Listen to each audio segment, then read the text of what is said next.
If you're in need of a history lesson, maybe don't go to the terrorist known as Osama bin Laden. Hi, I'm Nick. This is 10 Minutes with Nick, and we need to address something. I say we, because if I said I need to address something, it would imply that somehow I have a moral responsibility to address it. And the fact of the matter is, I don't, because I am a not so listened to podcast in a corner of the internet. But to those of you who do listen, I appreciate you. Thank you for tuning in, for listening to me ramble. Today, we're rambling about the purported Osama bin Laden letter to America, which has been making the rounds on the Chinese propaganda app known as TikTok. I'm being a little bit tongue-in-cheek here about TikTok. I have no idea if it's actually a Chinese propaganda app. I don't have that app. Why don't I have it?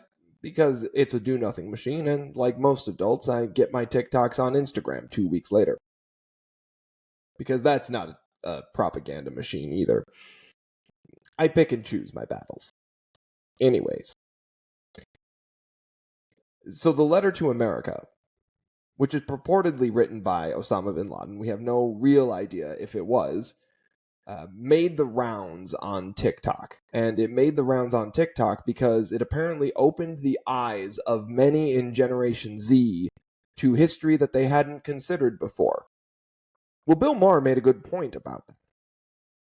It's not that they hadn't considered it before necessarily. It's that they hadn't considered any history before. There's a disturbing trend in schools to sort of skip out on teaching objective history, teaching any history at all, and sort of just skipping out on that whole subject. Now, granted, the hope would be that they're skipping out on that subject to teach science, technology, engineering, math, maybe how to do your taxes. But history is still an important thing to learn because you have to learn where you come from to figure out where you should go. It's important to learn, not just that slavery is bad, because that should be obvious by this point, but not only obvious, we do need to learn the horrors of slavery, but to learn about the horrors of slavery, you actually have to understand the development of slavery. And I don't care if you want to try and take this video down for me saying that word. It's part of history. Look, to go backwards and understand history, you have to go back to when slavery started. And slavery started basically as soon as human beings had societies. There really has not been a utopian society to exist as of yet. And that would be because, well, human beings' base layer is pretty awful. We're just sort of bad people. We're bad at being people. We are people, and we're bad at being people, just in general.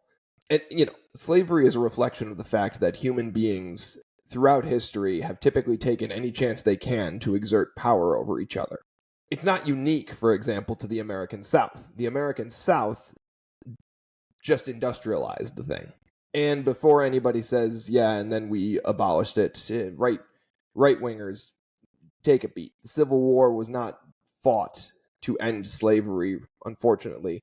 The Civil War was fought about whether individual states had the right to declare themselves slave or free, even though the Union had basically said, well, we're not going to have slave labor in states anymore because it was a challenge to free labor. It was an economic argument. It wasn't a humanitarian or egalitarian argument, so to speak.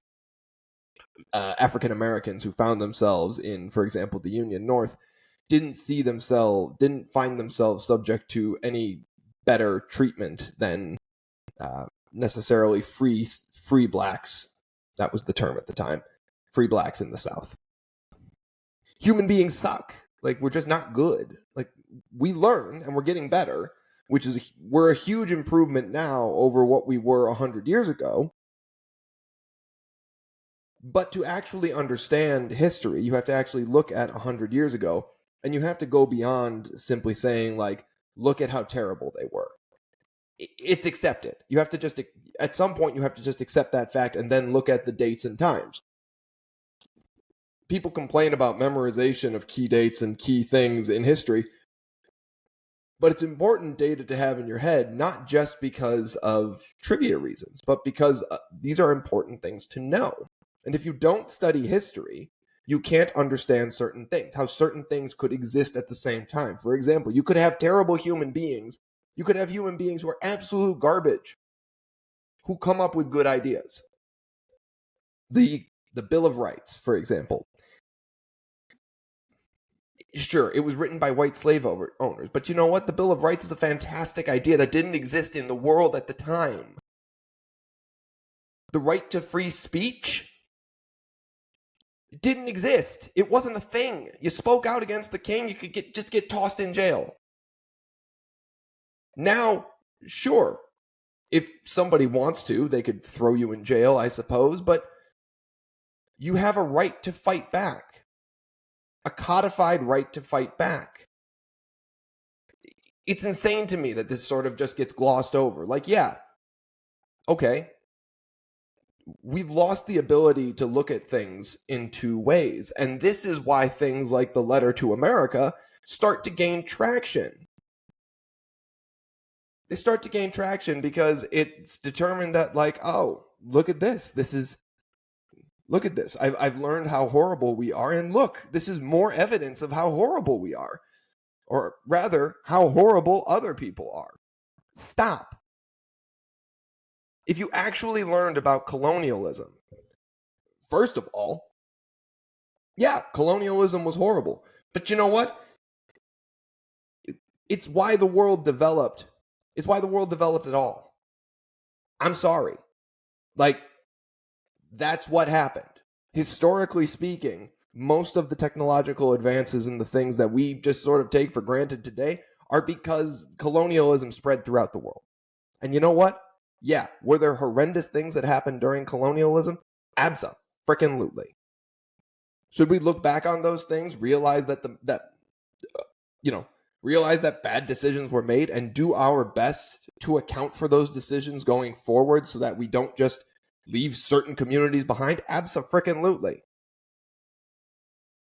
But should we leave such giant blanks in our understanding of history that anybody who is anti-United States imperial colonialism suddenly becomes a hero? We should absolutely not allow that. No. There is no world where I made the argument that even terrible people come up with good ideas. The problem is you have to actually understand history to understand what good and bad ideas are. Osama bin Laden did not have any good ideas. He was a terrible person. He certainly fits in that category. And we can evaluate his ideas. Let's evaluate some of them. For example, Jews are evil. Let's evaluate that idea. Let's evaluate that idea just categorically speaking. Let's just think about that for a second. Jews are evil. I feel like we should be able to dismiss that out of hand. But for some reason, since we can't do that anymore, I'm going to just debunk it right now. No. An entire segment of the world's population is not evil simply because a nut job who was living in a cave at the time declared it so. There's no worldwide Jewish conspiracy. It's not a thing. It doesn't exist. And this is why this is so nuts to me. Because this letter, this clearly anti-Semitic, crazy nut job of a human being, writes a letter that mentions colonialism, and all of a sudden he gets street cred with Generation Z. You are insane. All of you are insane. And you're being suckered in because you don't understand context anymore. You don't understand the full context. You want to talk about, okay, oh, he didn't kill as many people as white people did over 100 years ago. Yeah. You know what? You want to account for what white people did over 100 years ago? Go ahead. You know what? Native Americans living on reservations, they absolutely are getting a raw deal and they absolutely need help protecting them. Watch Killers of the Flower Moon. Go figure out a way to help Native Americans, because you know what? Yeah, living on those reservations, that's a raw deal. That does not justify promoting the anti-Semitic, crazy ideas of a terrorist living in a cave who attacked a bunch of innocent people. Crimes that happened in the past do not instantly give blessings to crimes that happened now. That's not how it works. And you would know that if you actually took the time to learn history and understand history. You would know what is and is not appropriate in the present. Just because something has a couple of ideas that sound nice, that's not a thing. You have to actually look and evaluate that person. It's one thing to be a bad person and create the Bill of Rights that eventually protect all rights of all citizens of any race and any color and any religion and any creed. It's another thing to be a terrible person and promote anti-Semitic crazy person ideas.